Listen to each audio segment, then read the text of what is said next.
देखो बच्चों, हम प्रकाश की द्वितीय प्रकृति पढ़ रहे थे, जिसमें मैंने आपको तपायनिक उत्सर्जन बताया था, क्षेत्रोत्सर्जन बताया था, प्रकाश विद्युत प्रभाव बताया था और आइंस्टीन के फोटो इलेक्ट्रिक प्रभाव के नियम बताए थे। ठीक है, ये दोनों यहाँ पर इम्पोर्टेंट है। ठीक, दो चीजें हो तो मैं बता रहा हूँ। क्लियर? एक हो गया मेरे पास आइंस्टीन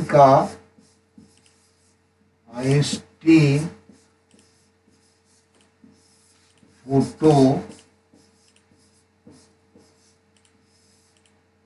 इलेक्ट्रिक समीकरण। तो मान लीजिए मेरे पास ये धातु है और उस पर न्यू आवृत्ति का प्रकाश यहाँ पर आपतित हो रहा है। न्यू आवृत्ति होगी।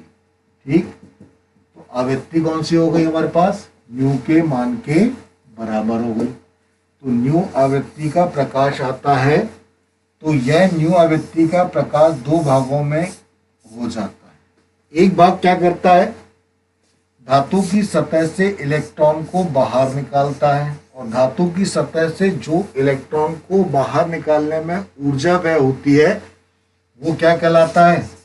कार्य फलन कहलाता है।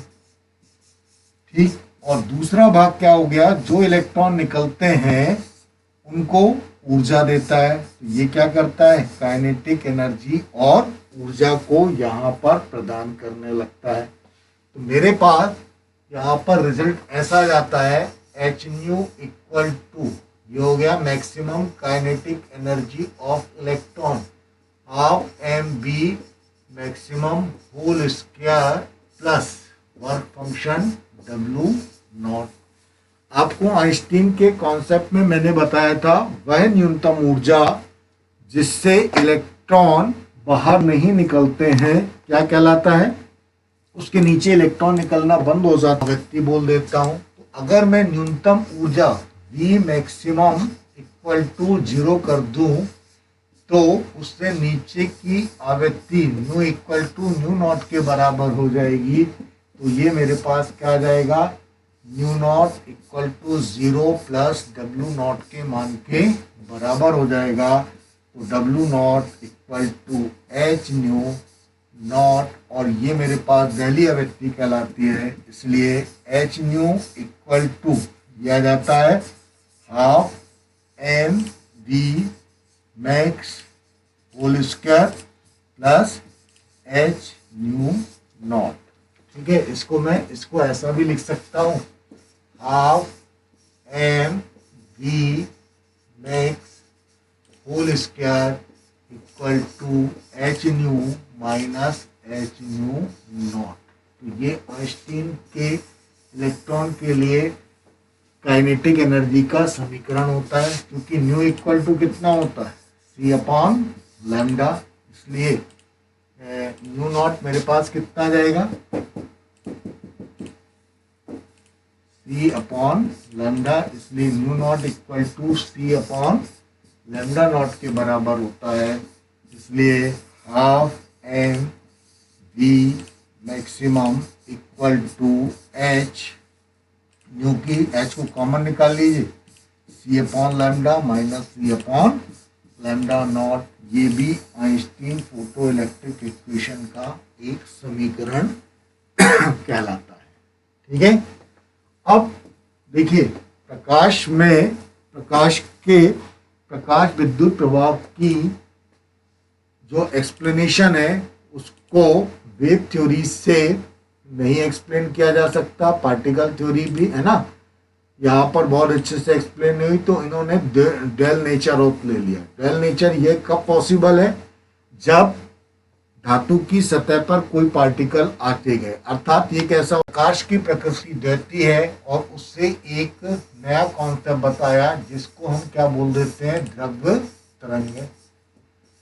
ठीक है, तो इन्होंने ये बता दिया कि प्रकाश ऊर्जा के छोटे छोटे बंडल के रूप में आता है, जिनको हम क्या बोलते हैं? क्वांटा या फोटॉन बोलते हैं। तो बाई सिमेट्री या सममिता से जब तरंग के साथ कण होता है तो कण के साथ क्या हो जाता है, एक वेव अटैच होती है। इसको मैं क्या बोल देता हूं, द्रव्य तरंगे कहते हैं। इसको इंग्लिश में क्या बोलते हैं, मैटर वेव। और ये मेरे पास डी ब्रॉगली वेव भी कहलाता है, डी ब्रॉगली वेव भी कहलाने लगती है। ठीक है, तो मैं इसको ऐसा डिफाइन करता हूं, सममिता से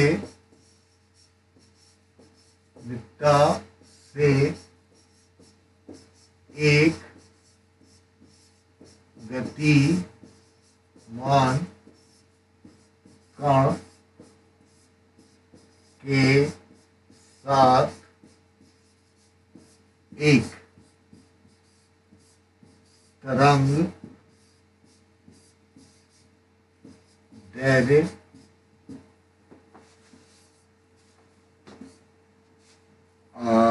अटैच होती है,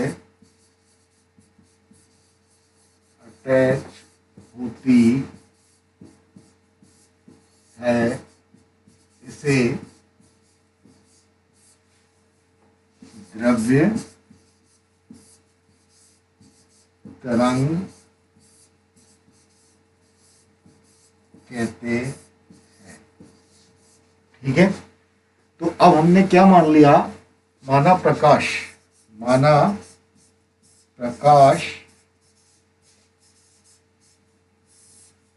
न्यू आवृत्ति की तरंग दैर्ध्य और फोटॉन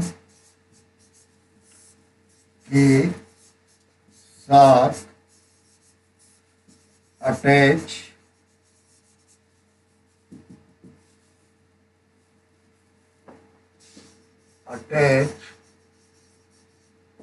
होकर आ रहा है, तो इसकी ऊर्जा E बराबर कितने क्या जाती है, एच न्यू के मान के बराबर होती है। ठीक है, जब प्रकाश ऊर्जा के छोटे छोटे बंडल के रूप में आता है जिनको हम फोटॉन बोलते हैं और उनकी आवृत्ति न्यू है, तो इससे ऊर्जा E equal to H nu होगी। यदि फोटॉन का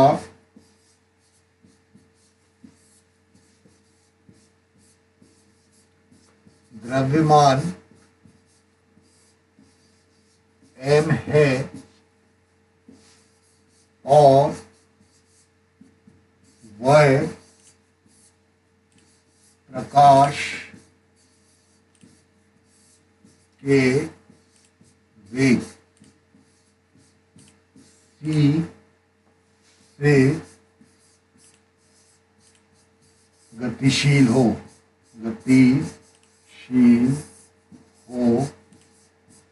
तो ऊर्जा, ठीक है, आइंस्टीन के, है ना, द्रव्यमान तुल्यता नियम से आइंस्टीन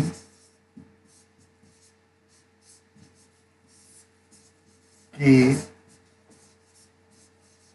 द्रव्यमान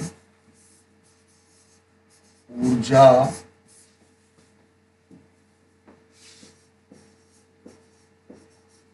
तुल्यता नियम से कितना जाएगा, इक्वल टू MC स्क्वायर। ठीक है, तो इक्वेशन 1 और 2 बराबर होंगे, तो समीकरण 1 एवं 2 से, ठीक, MC, ठीक है, तो मेरे पास इसको मैं ऐसा लिख सकता हूं, MC equal to H nu upon C. ठीक, ये कैसा हो गया, द्रव्यमान गुणित वेग, और द्रव्यमान गुणित वेग क्या कहलाता है, यहाँ पर संवेग कहलाता है। तो संवेग मेरे पास P हो गया, H new upon C 1 upon lambda हो गया। इसका मतलब क्या हो गया, ठीक,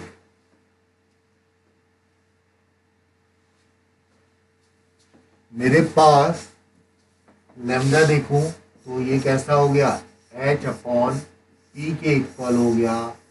चूंकि इस नियम में ये तरंग दैर्घ्य है, तरंग दैर्घ्य है, और ये कैसा है,